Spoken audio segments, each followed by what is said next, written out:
With this whole Russia-Ukraine thing happening, I'm afraid that this might escalate to something much bigger.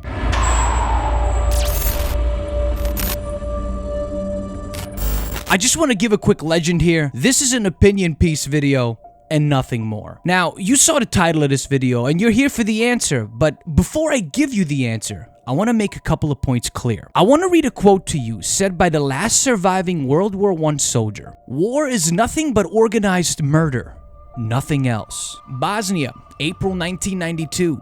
I was 3 years old, and even before I knew what life was, it was turned upside down. When a civil war broke out in Bosnia, which was part of former Yugoslavia. My parents were in their early 20s when they were forced out of their own country, out of their own home, going wherever they can. We were going to a place that was a strange land for my family and I. We moved all around Europe, jumping between 7 countries until we landed in Germany. Mind you, all of this happened in a 2.5-year period. We didn't know the German language, the people, their fundamentals, their stance on the situation in Bosnia. We knew nothing. We felt like aliens on a foreign planet. This all happened because of war. It happened because of negligence. Humans lacking all empathy, all aspects of basic human rights and understanding are thrown out of the window when a war starts. Let me break it down to you simplistically. Close your eyes for one moment and think about the scenario that I'm about to tell you. You're in your home, sitting on your favorite couch, probably watching whatever interests you have at this moment. You're in your comfort zone.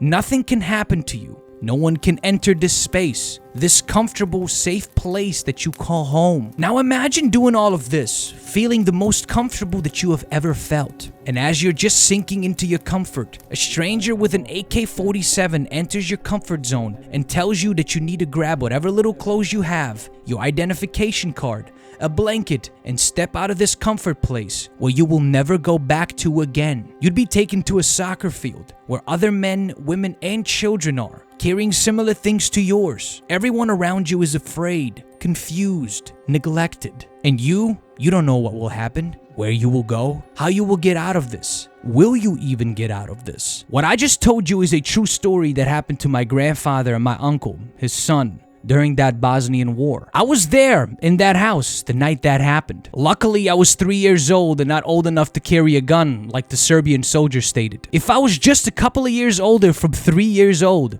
I would have been in that concentration camp with my grandfather and my uncle in Bosanski Novi, Bosnia. This happened in 1992 in Eastern Europe, and now we have an even bigger situation, I believe, than the Bosnian Civil War, and that is the Russian-Ukrainian situation. This, ladies and gents and my non-binary friends, is a very messy and an unbelievably scary situation. But I want to go back to the title question of this video. With Russia invading Ukraine, Eastern Europe once again is in shambles.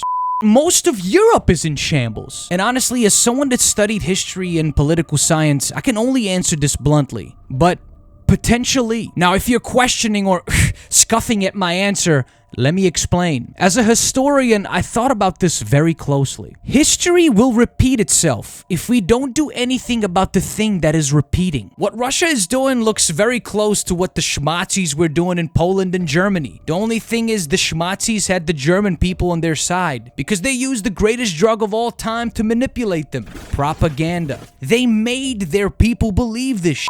Putin is kind of doing the same thing without even consulting his people. His invasion of Ukraine is terrifying, friends. If he gets into Kiev and occupies it, NATO will more than likely have to intervene, and that is when the spark of World War III could potentially happen. The next thing that I'm gonna say, you're probably gonna think is crazy, especially with the shit that's happening right now in Ukraine and Russia. But if World War III was about to start, I don't think it would start with gunfire. Oh no, that would be too easy and too much to the point. No. This will be another Cold War, but on steroids. We have the internet now, ladies and gentlemen, and it's utilized every single day. And it's used now more than ever. The US and Russia will potentially throw cyber attacks at each other first. And the people that are going to get affected the most by this are the citizens of those countries. It already happened once last year when Russia shut down the Eastern Shore pipeline. I'm in Virginia, And we didn't have gas anywhere for like a week. Now, what do you think will happen when a full-fledged third world war starts? I mean, think about it. The sanctions that the world just issued against Russia will affect the Russian people, the Russian youth, millennial and Gen Z particularly. Apple products will probably not work anymore. Apple Pay will be gone. Putin and his administration aren't thinking about these things. They don't care. They're like Ratko Mladic, Slobodan Milosevic,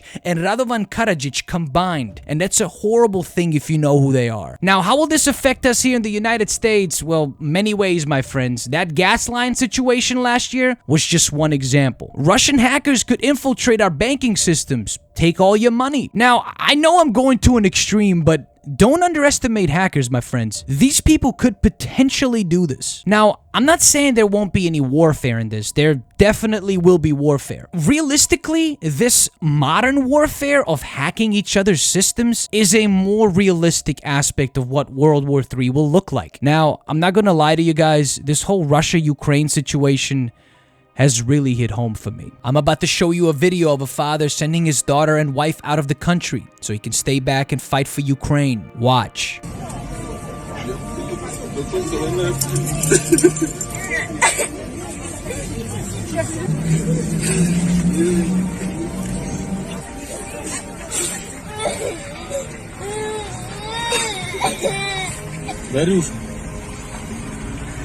I have friends that had to do this in Bosnia in the early 90s. I had to do this in Bosnia. This war that Putin and his administration is starting is nothing but a selfish act of power. It's a measuring contest, and innocent people will lose their lives because of it. And the crazy thing is, there's some people in the United States, you know who you are, that are standing with Putin, applauding what he's doing. And you wonder why? Here's why. So Putin is now saying it's independent, a large section of Ukraine. I said, how smart is that? And he's going to go in and be a peacekeeper. That's the strongest peace force. We could use that on our southern border. That's the strongest peace force I've ever seen. There were more army tanks than I've ever seen. They're going to keep peace all right.